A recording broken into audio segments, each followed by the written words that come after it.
எல்லாருக்கும் நமஸ்காரம். இன்னைக்கு நம்ம முசுகுந்த சக்கரவர்த்தி ஸ்டோரியை பார்க்கலாம். முசுகுந்த சக்கரவர்த்தின்றது யாருன்னா, இஷ்வாகு வம்சத்துல மாந்தாதான்னு முதல் ராஜா அவன் தான்.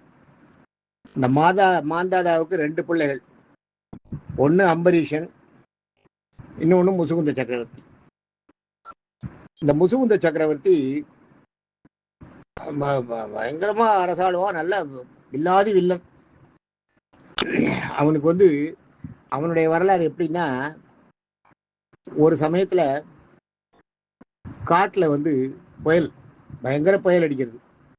ஒரு குரங்கு என்ன பண்றது, அந்த இருட்டுல தடுமாறி ஒரு மரத்து மேல ஏறி அந்த மரத்துல உட்காந்துருக்கு.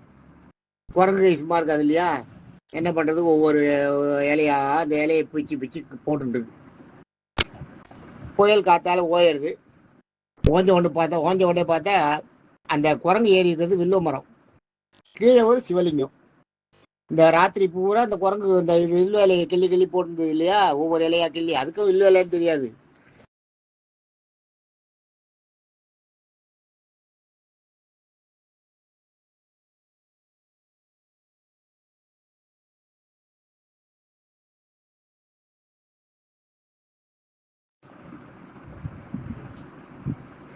இது குரங்குக்கு தெரியவும் தெரியாது. மரத்து மேல இருக்கோம் நம்ம நம்ம எந்த இலையை பறிச்சு போடுறோம்லாம் குரங்குக்கு தெரியாது. குரங்கு மரத்து மேல உட்காந்துருக்கு. குரங்கு மரத்து மேல உட்காந்துட்டு இந்த இலையை பறிச்சு போட்டுருக்குது இல்லையா, அந்த மரம் ஒரு வில்வ மரம். கீழே அந்த வில்வ மரத்துக்கு கீழே ஒரு சிவலிங்கம் இருக்கு. இந்த வில்வ மரத்து இலையை பிச்சு இது போட்டுட்டே இருந்தது இல்லையா, இது போட்டு இருந்த உடனே அது கீழே ஈஸ்வரன் மேல விழுது, லிங்கத்து மேல. ஈஸ்வரன் மேல விழுந்த உடனே ஈஸ்வரனுக்கு சந்தோஷமாயிடுது. காத்தால பிரசன்னமாகி வில்வ மரத்தை பார்த்து, உனக்கு என்ன வர வேணும் கேளுன்னுவார். வில்வ மரம் என்ன சொல்லும், நான் இருக்கிற இடம்லாம் எனக்கு புகழ் இருக்கணும், என் பேரை கேட்டாலே உங்க பேர் ஞாபகம் வரா மாதிரி எல்லாரும் சொல்லணும். இன்னைக்கும் பாருங்க, ஈஸ்வரனுக்கு வில்ல பத்திரம் இல்லாத எதுவுமே பூஜையே இருக்காது. எப்படியா இருந்தாலும் வில்வ பத்திரம் கொண்டுருவா.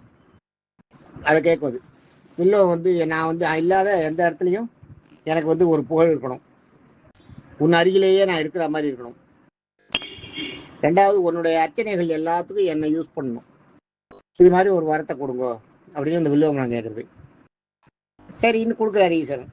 இதை பார்த்துருந்து பாருங்க குரங்கு என்ன பண்ணுறது, போய் ஈஸ்வரன் கிட்ட, நான் ராத்திரி பூரா இலையை பிச்சு போட்டுட்டே இருந்தேன், எனக்கு ஒன்றும் ஏதாவது ஒரு வரம் கொடுக்கக்கூடாதா அப்படின்னு கேட்பேன். உனக்கு என்ன வரம் கேளுன்னு வர ஈஸ்வரன் கேளுங்கும் போது இது என்ன சொல்லும், எனக்கு இந்த மனுஷ பிறவி வேண்டாம், இந்த பிறவி இல்லாத என்னை நேராக மோசத்துக்கு கூட்டின்னு போயிடு, உங்ககிட்ட கூட்டின்னு போயிடு அப்படின்னும். அது பண்ண முடியாது. அது உனக்கு மனுஷ பிறவி வேற பிறவி எடுக்க வேண்டிய உனக்கு அந்த ஒரு கட்டளை இருக்கு. நீ இப்பதான் மிருக பிறவி எடுத்திருக்க, உன் மிருக பிறவி முடிஞ்சு நீ மனுஷ பிறவி எடுக்கணும். நீ மனுஷ பிறவி எடுத்து முடிஞ்ச உடனே என்கிட்ட சேர்றதுக்கு நான் உனக்கு அருள் புரிகிறேன் அப்படின்னு ஈஸ்வரன் சொல்லுவார். இது இந்த குரங்கு தலையத்தை நினைச்சிட்டு பேசாத சரின்னு ஒத்துன்றோம். ஈஸ்வரன் அருள் புரிஞ்சுட்டு மறைஞ்சிடுவார். இந்த குரங்கு இருக்க, இதுதான் பிற்காலத்துல முசுகுந்த சக்கரவர்த்தியா பிறக்கிறது. ரொம்ப அழகான உடல் கட்டு. முசுகுந்த சக்கரவர்த்தியோட உடல் கட்டு அப்படி இருக்கும். முகம் மட்டும் குரங்கு மாதிரி இருக்கும். பூர்வ ஜென்ம ஞாபகம் உண்டு. அது அந்த அந்த அந்த மாதிரி ஒரு இது தான் முசுகுந்த சக்கரவர்த்தியா பிறந்திருக்கோம். போன ஜென்மத்துல ஈஸ்வரனை பூஜை பண்ண குரங்கு அப்படின்றது தெரியும். இந்த முசுகுந்த சக்கரவர்த்தி இதெல்லாம் எல்லாத்துலயும் பெரிய ஆளா வளர்றான். அவனை யாருமே ஜெயிக்க முடியாதுன்ற மாதிரி ஒரு பூலோகத்துல இருக்கிற ஒரு அரசன்ல அந்த மாதிரி ஒரு அரசன் இருப்பானான்றது மாதிரி இந்த மாந்தாதாவுக்கு பிறந்தா இல்லையா, அம்பரீஷன் ஒன்று, இவர் ஒன்று. அம்பரீஷன் கதை இன்னொரு நாள் சொல்றேன். இது வந்த உடனே இந்த முசுகுந்த சக்கரவர்த்தி முசுகுந்தனுக்கு பட்டம் கட்டி, முசுகுந்த சக்கரவர்த்தி நல்லா ஆட்சி செய்கிறார். அவர் யாராலையும் ஜெயிக்க முடியல, பூலோகத்தையும் யாராலையும் ஜெயிக்க முடியல. அந்த நேரத்தில் என்ன பண்ணுறது, தேவாசுரர்கள் யுத்தம் வந்துடுறது. தேவாசுரர்கள் யுத்தம் அப்பப்போ வரும், ஏதாவது ஒரு காரணத்தை வச்சுட்டு தேவாசுரர்கள் யுத்தம் வரும்போது இந்திரனால ஜெயிக்கவே முடியல. ஆக்சுவலா அசுரர்கள் சக்தி வாய்ந்தவர்கள், தேவர்கள் சக்தி வாய்ந்தவர்கள் கிடையாது, சக்தி கம்மி, மூளை அதிகம். அசுரர்களுக்கு சக்தி ஜாஸ்தி, மூளை கொஞ்சம் கம்மி, ஏமாந்துருவாங்க. இந்த தேவர்கள் சண்டை நடக்கிறதுல தேவர்களோட கை ஓங்குறது. தேவர்கள் கை கொஞ்சம் கொஞ்சமா ஓங்கி இந்திரனுக்கு ஆபத்து வரும் போல இருக்கு. இந்திரனுக்கு ஆபத்து வரும் போல இருக்குன்னோட இந்திரன் போய் பிரம்மா கிட்ட கேட்பான், ஈஸ்வரன் கிட்ட கேட்பான். என்ன நான் என்ன பண்ணிட்டோம், எனக்கு இந்த மாதிரி ஒரு சூழ்நிலை வந்திருக்கேன், நான் ஜெயிப்பேனா போரில்?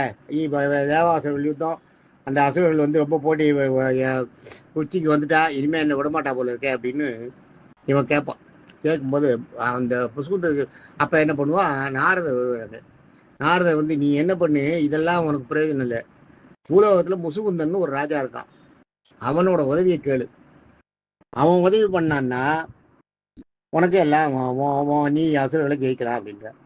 இந்த முசுகுந்த சக்கரவர்த்தி இருக்காரு, இவர் வந்து பயங்கர முருக பக்தன், முருகன் மேல ரொம்ப பக்தி, அளவு கடந்த பக்தி. ஒரு தடவை முருகனே தோன்ற நேரில் வந்து உனக்கு என்ன வழங்குன்னு கேட்குற.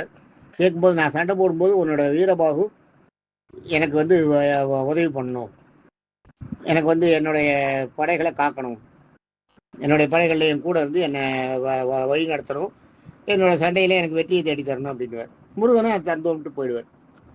இந்த இது இப்படி இருக்க, நாரதர் சொன்ன உடனே இந்திரன் என்ன பண்ணுவான், நேராக முசுகுந்த சக்கரவர்த்திட்டு வருவான். வந்து இது மாதிரி ஆயிடுச்சு, எனக்கு நீ தான் உதவி பண்ணணும், நீ என்ன பண்ணுவியோ தெரியாது, எனக்கு இந்த தேவாசுர யுத்தத்தில் நான் வந்து அவங்களை ஜெயிக்கணும் அப்படின்வா. சரி, இன்னும் முசுகுந்தனும் போய் சண்டை போடுவார். சண்டை போடும்போது முசுகுந்தனோட ஆபத்தான சூழ்நிலைகளில் கூட வீரபாகு கூட வரணும்னு சொல்லியிருக்காரு இல்லையா, வீரபாகு போவார். வீரபாகும் போய் சண்டை நடக்கும். சண்டை அசுரர்களுக்கும் தேவர்களுக்கும் நடக்கிற சண்டை ஓட்டுக்கு நடந்துகிட்டே இருக்கும். முசுகுந்த சக்கரவர்த்தி பயங்கர சண்டை, 12 வருஷம் சண்டை போடுறார் முசுகுந்த சக்கரவர்த்தி. 12 வருஷம் சண்டை போட்டு கடைசியில் அசுரர்கள் தோத்து ஓடி போயிடுறா. அசுரர்களை ஜெயிச்சு இந்திரன் பதவியே எடுத்து வாங்கி கொடுத்துடுறாரு. முசுகுந்த சக்கரவர்த்தி ஜெயிச்சு கொடுக்குறாரு. கொடுத்த உடனே இந்திரனுக்கு ரொம்ப சந்தோஷமாயிடுது. உனக்கு என்ன வரம் வேணும் கேளு அப்படின்னுவார். போரும் எனக்கு வாழ்ந்தது, எனக்கு இந்த பூலோக வாழ்க்கையை பிடிக்கல, பூலோக வாழ்க்கை எனக்கு வேண்டாம், நான் பூலோக வாழ்க்கையை விட்டுறணும், என்னை வந்து மோட்சத்துக்கு அனுப்பணும் அப்படின்னாரு. மோட்சத்துக்கு அனுப்புறது என் கையில் இல்லையப்பா, உனக்கு அந்த காலம் இன்னும் வரல, நீ வந்து உன்னோட பூத உடல் நீ எடுத்திருக்க, இந்த பூத உடலை பிரியறதுக்கு நேரம் வரணும், அது வந்தாதான் நீ மோட்சத்துக்கு போக முடியும். ஈஸ்வரனை கேட்பார். ஈஸ்வரனை கேட்கும்போது ஈஸ்வரன் சொல்ல அவர் அந்த காலம் முடிஞ்ச உடனே அவருக்கு வந்து பதவி உண்டுன்றது தெரியும். இவருக்கு முசுகுந்த சக்கரவர்த்தியே தெரியும், ஏன்னா பூர்வ ஜென்ம அந்த இது உண்டு இல்லையா, அந்த வாசனை முசுகுந்த சக்கரவர்த்திக்கு உண்டு இல்லையா, தெரியும். சொன்ன உடனே என்ன பண்ணுவார், சரி நான் இன்னும் எவ்வளோ நாள் இருக்கணும்னா, அவர் தெரியும் 500 ஆண்டோ 600 ஆண்டோ சொல்கிறார், நீ ராஜாவாக இருந்து இப்போ இதெல்லாம் பண்ணணும், உனக்கு வந்து நிறைய வேலை இருக்குது அப்படின்னுவார்.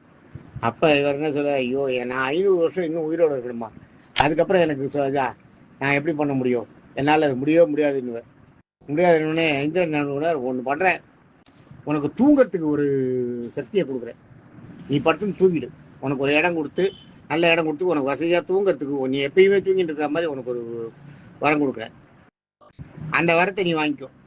வரத்தை வாங்கினேன்னா உனக்கு பூலோகத்தில் நீ மனுஷனாக இருந்த மாதிரி ஆகிடும்.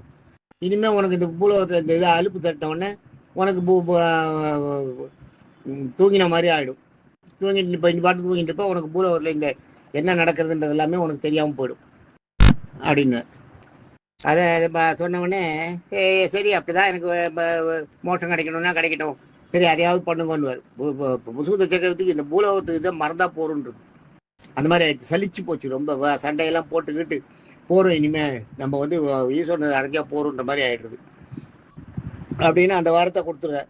அந்த வாரத்தை கொடுக்கும்போது இந்திரன் என்ன சொல்லுவார், நீ போய் நான் ஒரு குகை காட்டுறேன், இதில் மேருமலைனா இமயமலையில் ஒரு குகை காட்டுறேன், அந்த குகையில் படுத்துன்னு தூங்கு, நீ நல்லா தூங்கும் போது தூங்கின்றது, உன்னை யார் வந்து எழுப்பாளோ, யாரும் எழுப்பாத நீ எழுந்துக்க மாட்டேன், உன்னை யாராவது வந்து எழுப்பினா எழுப்பும் போது நீ யாரை பார்க்குறியோ அவத்தால தூக்குநூறாக வெடிச்சு போயிடும், செத்து போயிடுவான் அப்படின்னு சொன்ன உடனே சரின்னு அந்த வார்த்தை வாங்கிக்கிறான். அந்த குகைக்கு போகிறான், போய் படுத்துன்னு தூங்குறான்.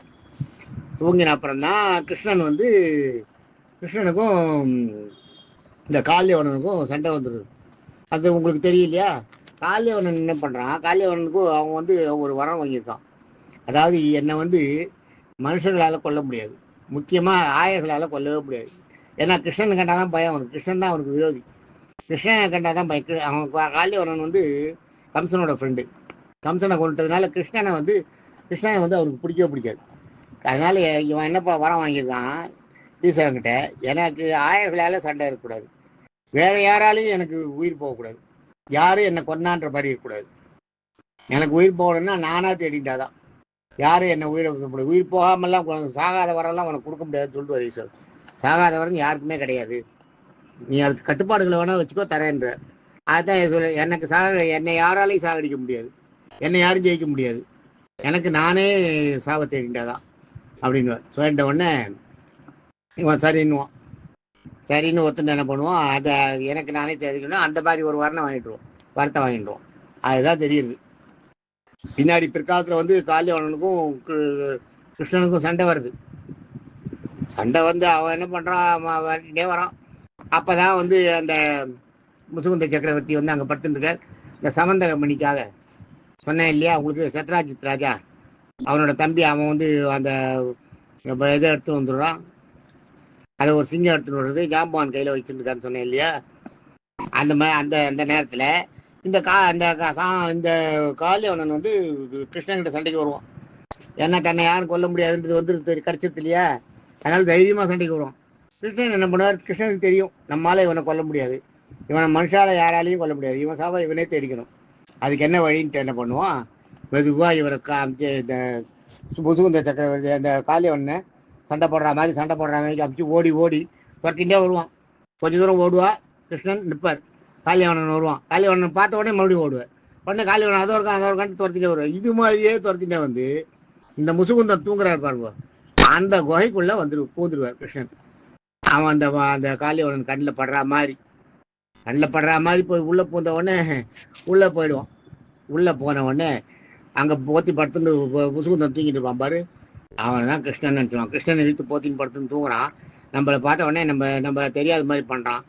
இவனை இன்னைக்கே கொண்டுட வேண்டியதுன்ட்டு போய் அவனை தட்டி எழுப்புவான், வாடா சண்டைக்குன்னு போய் முசுகுந்த சக்கரவர்த்தி எழுப்பின. முசுகுந்த சக்கரவர்த்தி நல்ல தூக்கம் இல்லையா, எத்தையும் 500 வருஷமா தூங்கிட்டு இருக்காரு. கண்ணு முழிச்சு பார்த்த உடனே காளியவனன் தானா தேடிட்டு வரன் தானே, காளியவனன் முசுகுந்த சக்கரவர்த்தி பார்த்த உடனே அதை இவனா தேடிட்டு, அவரோட முதல் பார்வைப்பட்டவன் தலை சுக்குநூலா வெடிச்சு இல்லையா, சுக்குநூலா வெடிச்சு செத்து போயிடுவான். அதுக்கப்புறம் முசுகுந்தன் வந்து எல்லாரையும் பார்க்குறான், எத்தனை வருஷம் ஆயிடுச்சு என்ன ஆயிடுச்சு, இந்த உலகம் நடப்புக்கும் அவனை பார்க்கறதுக்கும் சம்பந்தமே இல்லாமல் இருக்கு. அப்புறம் ஈஸ்வரன்கிட்ட இது பண்ணுறான், சரி உன்னோட இது முடிஞ்சுடுத்து நீ என்கிட்ட வரணும். ஈஸ்வரன் அவரோட கைலாயத்தில் அவர்கிட்ட கூட்டின்னு போய் அவர் திருவடியில் இடம் கொடுத்து கூட்டின்னு போயிட்டார். இதுதான் முசுகுந்த சக்கரவர்த்தியோட கதை. நாளைக்கு அந்த இது பார்க்கலாம், அந்த கோவில் திருவாய்மொழி 2வது பதியத்தை பார்க்கலாம். தேங்க்யூ.